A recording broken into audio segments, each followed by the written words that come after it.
दोस्तों आप में से बहुत से लोगों ने कमेंट किया और पूछा जिस सेम पैटर्न पे क्वेश्चन आ रहे हैं यानी 2022 में आप उनको करा दीजिए। तो इस वीडियो में आपको वही कराने वाला हूं। तो ध्यान से इस वीडियो को देखिएगा। 5 से 6 मिनट में जितने भी टाइप के क्वेश्चन आ रहे हैं एग्जाम में और उनका क्या लॉजिक है वो मैं आपको इस वीडियो में बताने वाला हूं। तो सब कुछ भूल के इस वीडियो को बड़े ध्यान से देखिएगा। आपके एक भी क्वेश्चन मैं वादा करता हूं गलत नहीं होंगे, आपको समझ आ जाएगा। उससे पहले अगर आपके पास अभी भी टाइम है, 8 से 10 दिन बचे हुए हैं, तो आप इस टेस्ट सीरीज को बाई कर लीजिए और रिपू 50 कोड लगा सकते हैं ताकि आपको 50% का ऑफ मिल जाए।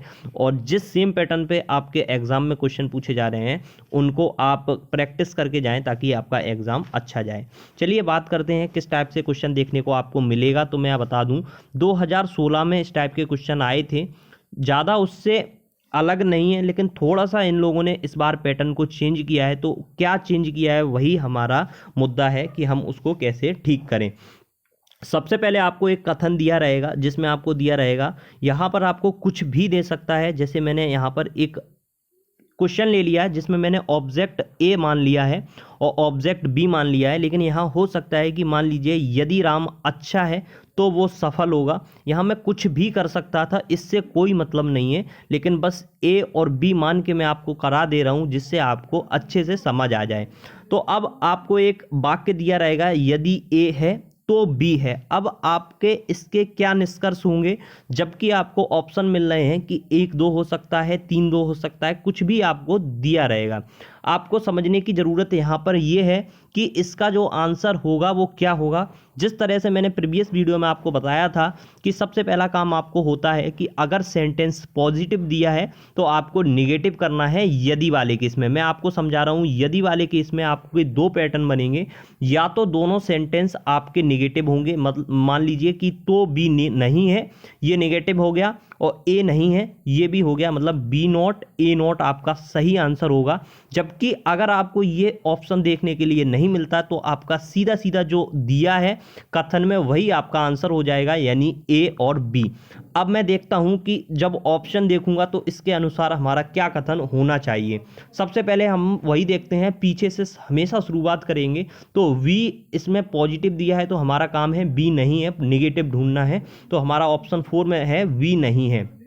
उसके बाद हमारा काम है कि फर्स्ट वाला भी पॉजिटिव है तो हमारा यदि वाले में इसको हम नेगेटिव बनाएंगे तो हम नेगेटिव केस देखेंगे कहाँ पर है, ए नहीं है। तो हमारा ऑप्शन सही होगा 4 और 2।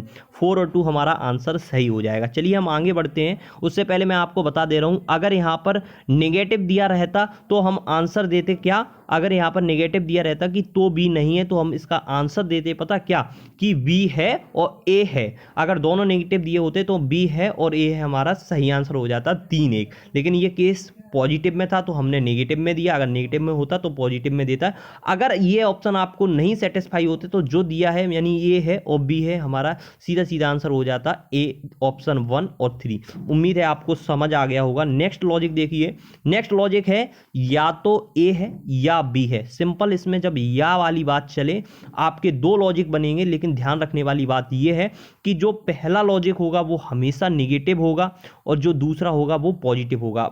मतलब ये है कि जब या की कोई कंडीशन आती है, जैसे मैं कहूं आपसे या तो श्याम है या राम है, मतलब एक ही हो सकता है, दूसरा ऑटोमेटिक वो पॉजिटिव में चला जाएगा। तो मैंने कहा यहाँ पर या तो ए है या बी है, तो मैं बी को मानूंगा पॉजिटिव। तो वही मैंने देखा, बी नहीं है और 1 हो जाएगा इसका। जब यहाँ पर इससे कोई मतलब नहीं कि सेंटेंस यहाँ पर पॉजिटिव दिया है तो यहाँ पे भी पॉजिटिव दिया था, लेकिन एक को नेगेटिव करेंगे, दूसरे को हमेशा पॉजिटिव करेंगे।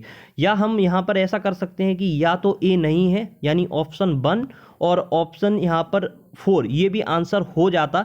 लेकिन यहाँ पर हम सबसे पहले यही देखते हैं कि पीछे से शुरुआत करेंगे तो बी नहीं है और ए है, तो हमारा आंसर होगा 3 और 2। Option C is a correct answer. या वाले में मुझे लगता है कि आपको समझ आ गया होगा। कुछ नहीं करना है, बस इतना काम करना है आपको कि लॉजिक में ये देखना है, अगर या से कभी कोई भी वाक्य की शुरुआत हो तो आपको कंडीशन यही है कि पहला जो सेंटेंस है वो हमेशा निगेटिव होगा और दूसरा होगा पॉजिटिव। अगर आप पहले सेंटेंस को निगेटिव कर देते हैं तो दूसरे को पॉजिटिव रखना पड़ेगा, अगर दूसरे को पॉजिटिव निगेटिव कर देते हैं तो पहले को पॉजिटिव रखना पड़ेगा। चलिए आगे बढ़ते हैं। आपको मैं कुछ क्वेश्चन करा देता हूं जिससे आपको लगे कि हाँ जो मैंने आपको बताया उससे क्वेश्चन सॉल्व हो रहे हैं, ठीक है।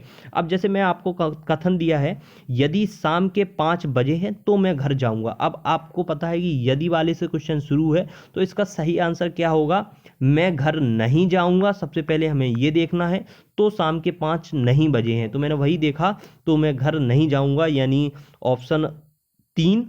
और उसके बाद मैं घर शाम के 5 नहीं बजे, मतलब मैंने पीछे से ऑब्जेक्टिव उठाया ये और ये वाला यहाँ, तो मतलब तीसरा और पहला इसका आंसर सही हो जाएगा ऑप्शन ए।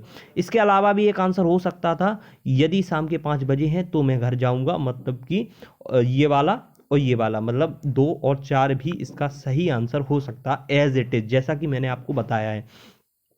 अब मैंने आपसे कहा था कि मैं 4 से 5 मिनट में समझाने की कोशिश करूंगा, तो मुझे लगता है कि 5 मिनट हो गए होंगे और मुझे उम्मीद है कि आपको दोनों केस अच्छे से समझ आ गए होंगे। अब भी आपको लगता है कि प्रैक्टिस की ज़रूरत है तो वो भी बता दीजिएगा, जिससे मैं आपको 7 से 8 इस टाइप के क्वेश्चन, 8 से 10 प्रैक्टिस करा दूंगा। हालांकि आप कहीं भी आपको इस टाइप के क्वेश्चन दिखें, आप बनाने की कोशिश करिएगा, आपसे गलत नहीं होगा, ये मेरा वादा है। मिलते हैं नेक्स्ट वीडियोज़ में। अगर आपको समझ नहीं आएगा तो एक बार रिपीट करके देख लीजिए, आपको अच्छे से समझ आ जाएगा। जय हिंद, वंदे मातरम।